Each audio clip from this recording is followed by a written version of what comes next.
Assalamualaikum warahmatullahi wabarakatuh dan salam sejahtera. Anda bersama dengan saya, Cikgu Zul Hairi. Cikgu akan mengajar sejarah tahun 4 kreatif dan 4 inisiatif. Okey. So hari ini kita akan santai saja mengenali tentang topik baru mata pelajaran baru bagi tahun 4 iaitu sejarah. So kita santai je. Jadi cikgu nak bagi gambaran kasar tentang apa yang kamu kena belajar. Okey. Kita tengok gambaran keseluruhan kandungan KSR sejarah. Okey, yang ini daripada darjah 4.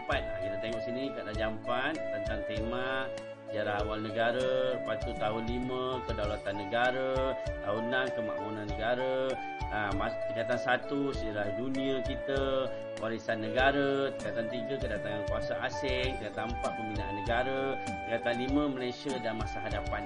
Ini semua kamu akan belajar sampai ke tingkatan, sebab benda ni akan berkait sampai ke tingkatan 5. Sebab dekat darjah 5 nanti kamu bila nak ambil SPM, ini adalah mata pelajaran wajib lulus. Sejarah merupakan mata pelajaran wajib lulus. Okey, kita teruskan pergi kepada sekolah rendah dulu ya. Okey, so standard kandungan sekolah rendah ada tahun 4, tahun 5, tahun 6. Tahun 4 cikgu skip dulu. Kita bincang lebih. Okey, so untuk tahun 5. Okey, kedaulatan negara, warisan negara kita. Antara tajuk dia institusi raja, agama Islam, bahasa Melayu. Perjuangan kemerdekaan. Ini tajuk yang kedua, perjuangan kemerdekaan, campur tangan dan penjajahan kuasa asing, perjuangan menentang campur tangan dan penjajahan, sejarah kemerdekaan 1957. Okey, yang ini Pertuan Agong. Lepas tu kamu akan belajar yang Pertuan Agong, institusi yang di Pertuan Agong. Siapa yang ada kat dalam dia tu, siapa pembantu, siapa macam mana lantik agung dan sebagainya. So identiti negara kita, okey, jantan negara, bendera kebangsaan, lagu kebangsaan, bahasa kebangsaan, bunga kebangsaan. Yang ini kamu kena belajarlah untuk darjah 5. Seterusnya kat darjah 6 nanti kamu akan belajar pula tentang pembentukan Malaysia, macam mana negara kita dibentuk. Negeri-negeri di Malaysia, rukun negara. Nanti akan ada buat pilihan raya. Kalau kita ada ruang dan masa, mungkin kita buat simulasi macam mana pilihan raya yang berlaku di negara kita ni.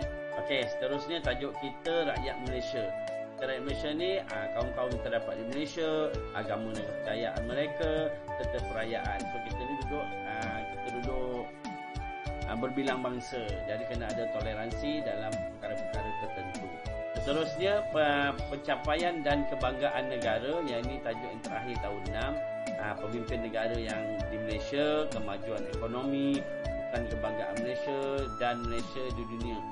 Jadi yang ini manalah tahu suatu hari nanti harapannya ialah kamu nanti bila dah besar menjadi salah seorang daripada yang mengharumkan negara kita. Tak kisahlah jadi pemimpin ke, membawa menjadi atlet kebanggaan negara ke, tapi kita harapkan sesuatu yang boleh menyumbang kepada negara. Jadi kenapa kamu kena belajar ni? Kenapa? Kena belajar sejarah. Antara sebab utama dia ialah nak memastikan jati diri kamu, kamu sedar siapakah diri kamu dan jangan sampai jadi seperti zaman dulu. Kita ada Kesultanan Melayu Melaka yang mana sangat hebat ketika itu. Kalah Malaysia dapat menakluk hampir sebahagian daripada Indonesia. Jadi masa tu sangat hebat. Tapi sekarang Melaka hanya tinggal sebuah negeri yang kecil. Jadi kita nak tengok, nanti kita akan belajar juga macam mana boleh jadinya hebatnya Melaka tu dan bagaimanakah ia boleh jatuh hinggakan dia tak ada sebuah negara lagi dah. Okey. Jadi kita terus kepada tahun 4. So sejarah tahun 4 ada buku teksnya. Pengertian dan ilmu sejarah. Ini topik yang pertama, bagaimana belajar sejarah, apa itu sejarah, ada sumber pertama, sumber kedua. Kemudian belajar pula mengenal pengertian diri dan keluarga. Dia terdiri, dia tak diri, kamu boleh tengok dekat surat beranak, macam siapa nama kamu, nama penuh, nama ayah, nama ibu. Okey, kemudian kita belajar juga keluarga asas. Ibu ayah, kamu, adik-beradik.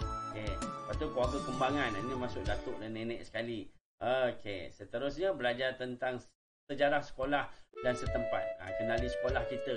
Ini kita tak dapat pergi sekolah, jadi tak dapatlah nak kenali sangat sekolah kita. Nanti kita pergi kat sekolah, kita ada banyak papan-papan tanda, ada banyak papan-papan ilmu yang boleh kita belajar tentang, terutama berkaitan dengan sekolah kita. Okey, kenali kawasan setempat, kawasan sekitar sekolah kita. Okey.